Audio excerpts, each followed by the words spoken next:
Assalamualaikum warahmatullahi wabarakatuh. Perkenalkan, nama saya Jovi Al-Mustafa dan kalian bisa panggil saya Mr. Jovi.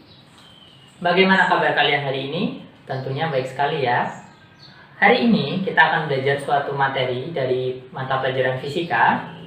Tapi sebelum itu, pernah nggak sih kalian mendengar istilah paradoks kembar? Paradoks kembar? Baik, untuk lebih jelasnya, coba perhatikan ilustrasi dari saya. Suatu hari ada dua orang kembar, katakanlah si A dan si B. Nah, mereka berprofesi berbeda. Si A ini adalah seorang astronot dan si B adalah seorang peneliti. Suatu hari, si A ini harus melakukan ekspedisi luar angkasa dan si B tetap tinggal di bumi.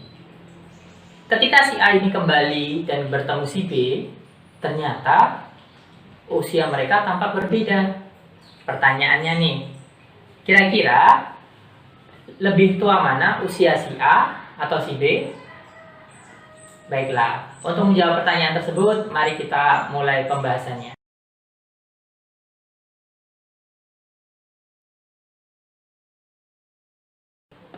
Teman-teman semuanya, untuk menjawab pertanyaan tadi, sekarang coba perhatikan ilustrasi di samping. Pada ilustrasi tersebut, terdapat sebuah kendaraan dengan kecepatan V bergerak ke arah kanan. Di dalam kendaraan tersebut terdapat seorang pengamat, katakanlah namanya Ali. Ali ini sedang membawa pistol laser. Kemudian, di bagian atas dan bagian bawah kendaraan itu terdapat sebuah cermin. Nah, ketika Ali menembakkan pistol lasernya ke atas, maka otomatis sinar lasernya akan terpantul ke bawah. Sekarang, bagaimana caranya Ali bisa mengukur waktu yang dibutuhkan dari ketika sinar laser ditembakkan ke atas sehingga terpantul ke bawah? Sekarang, coba perhatikan ilustrasi di samping. Pada ilustrasi tersebut, misalkan jarak antara langit-langit dan lantainya adalah D. Jadi, menurut kalian, berapa jarak yang ditempuh dari sinar laser ketika ditembakkan ke atas hingga kembali ke bawah? Ya, benar sekali. Jaraknya adalah 2D. Kenapa bisa demikian? Coba perhatikan. Ketika sinar laser bergerak dari bawah ke atas, maka dia akan menempuh jarak D. Kemudian, ketika sinar laser dipantulkan kembali ke bawah, dia juga akan menempuh kembali sebesar D. Sehingga jarak total yang ditempuh oleh sinar laser adalah sebesar D ditambah D, yaitu 2D. Baik. Kalian ingat nggak sih tentang postulat 2 Einstein? Nah, postulat 2 Einstein itu membicarakan tentang cahaya, di mana kecepatan cahaya itu adalah konstan, yaitu sebesar 3 kali 10 pangkat 8 meter per sekon, atau bisa kita sebut dengan C. Sehingga sinar laser yang bergerak pada tayangan tersebut kira-kira bergerak secara apa? GLP atau GLBP?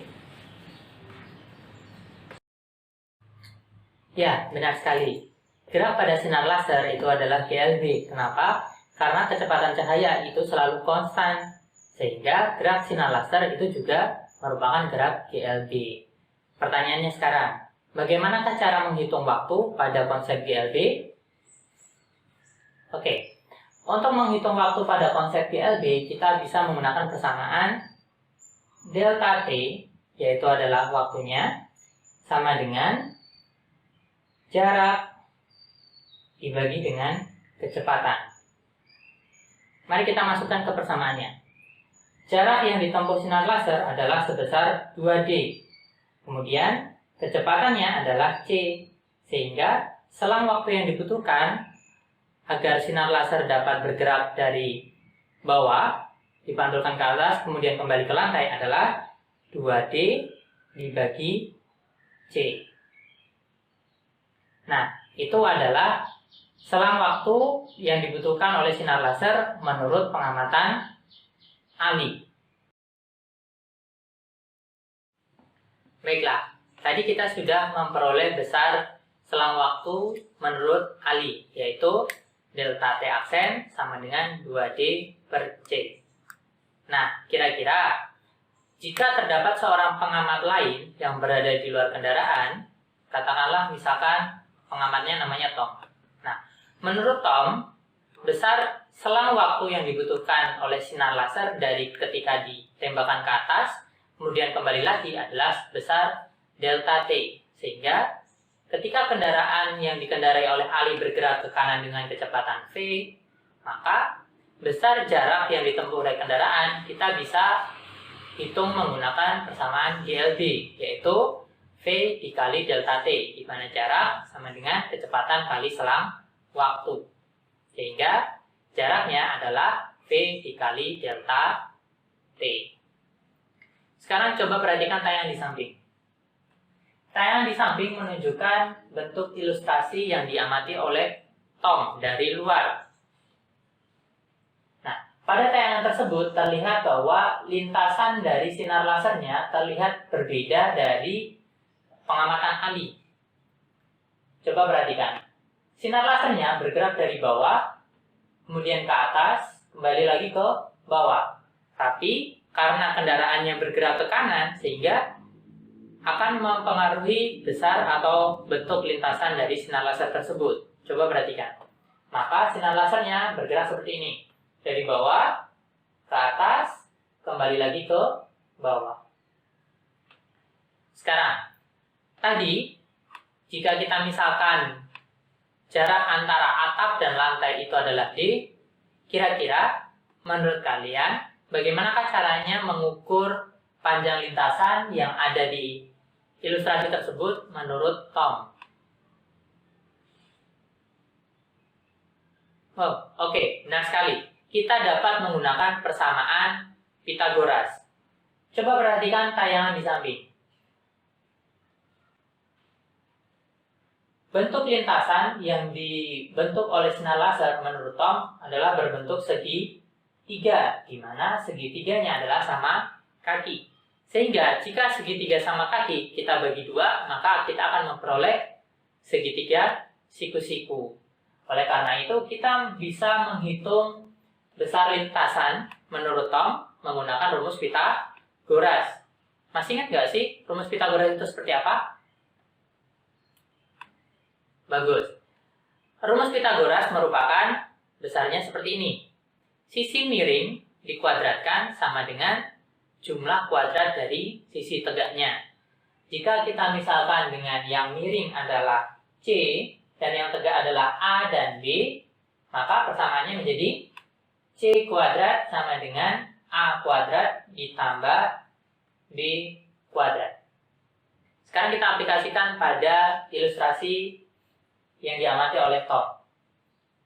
A adalah sisi tegak, di mana A berarti V kali delta T dibagi 2. Sedangkan yang B adalah panjang dari atap menuju ke lantai, yaitu siapa? Yaitu D. Sehingga persamaannya menjadi C kuadrat sama dengan akar A kuadrat tadi siapa? V dikali delta T per 2 dikuadratkan. Sedangkan B kuadrat tadi adalah D kuadrat. Sehingga persamaannya menjadi C sama dengan akar V kali delta T per 2 dikuadratkan ditambah dengan D kuadrat. Nah, itu adalah panjang lintasan menurut Tom. Nah, karena gerak sinar lasernya itu adalah pertama ke atas, kemudian kembali lagi ke bawah, maka jaraknya harus kita kalikan 2. Sehingga S-nya menjadi 2 kali akar V kali delta T per 2 dikuadratkan ditambah D kuadrat. Nah, itu adalah panjang lintasan total sinar laser menurut Tom. Menurut kalian, tanpa menggunakan Pythagoras, bisa nggak sih kita mengukur panjang lintasan sinar laser menurut Tom? Baik. Panjang sinar laser menurut Tom, selain menggunakan Pythagoras, kita juga bisa menggunakan GLB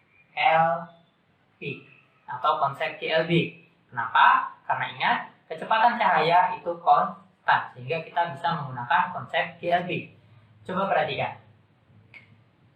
Jarak pada konsep GLB itu sama dengan kecepatan kali selang waktu. Kita masukkan persamaannya. Kecepatan cahayanya adalah C, dan selang waktunya menurut Tom adalah delta T. Sehingga berdasarkan persamaan GLB ini, kita dapat memperoleh bahwa besar jarak menurut Tom adalah S sama dengan V kali delta T atau C kali delta T. Nah, ternyata menurut Tom itu ada dua persamaan. Yang pertama menggunakan Pythagoras dan yang kedua menggunakan persamaan GLB. Penurunan rumusnya jadi seperti ini. Pertama, kita samakan jarak menurut GLB dan jarak menurut Pythagoras, sehingga diperoleh persamaan ini. Kemudian kita hilangkan akarnya dengan dikuadratkan masing-masing, sehingga diperoleh seperti ini. Kemudian kita pisahkan variabel delta T-nya, sehingga menjadi seperti ini. Kemudian delta T-nya kita keluarkan, jadi seperti ini. Kemudian yang C kuadrat min V kuadrat kita pindahkan ke ruas kanan menjadi seperti ini, sehingga diperoleh persamaan terakhir menjadi seperti ini.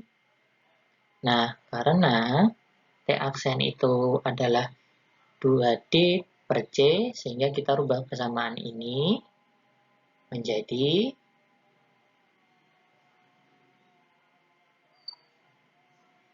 persamaan yang ini. Baik, itu adalah penurunan rumusnya.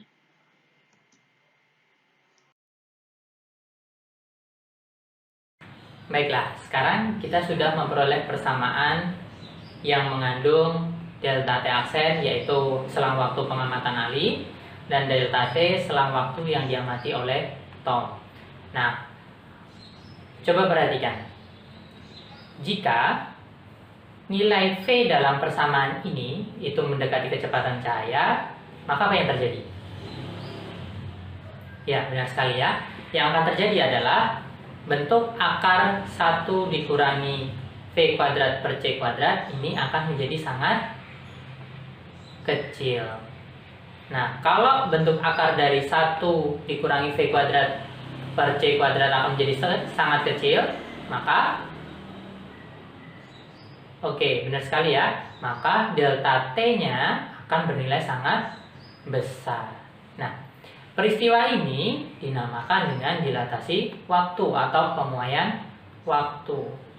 Sehingga menurut persamaan ini, jika kita bergerak dengan kecepatan cahaya atau mendekati kecepatan cahaya, maka waktu yang kita tempuh itu akan relatif lebih singkat daripada pengamat yang diam. Oke, berdasarkan konsep yang kita peroleh tadi, kita kembalikan ke peristiwa paradoks kembar. Nah, saya mau tanya sama kalian, di paradoks kembar tadi, siapa yang bergerak? Oke, benar ya.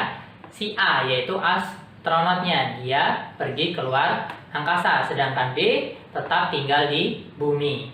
Oleh karena itu, jika si A pergi keluar angkasa menggunakan roket dengan kecepatan mendekati kecepatan cahaya, otomatis dia akan mengalami waktu yang lebih singkat daripada si B yang berada di bumi. Tadi berarti pertanyaannya jawabannya apa?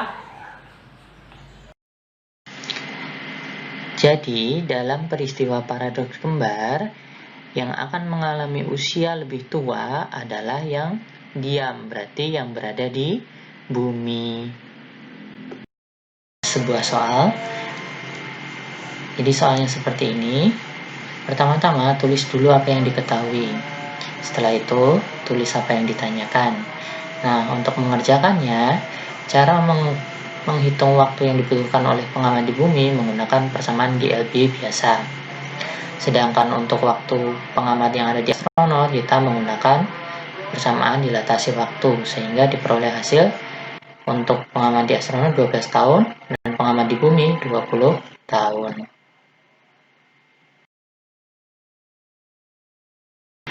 Untuk video pembahasan kali ini mungkin cukup sekian terlebih dahulu. Kurang lebihnya mohon maaf. Wassalamualaikum warahmatullahi wabarakatuh.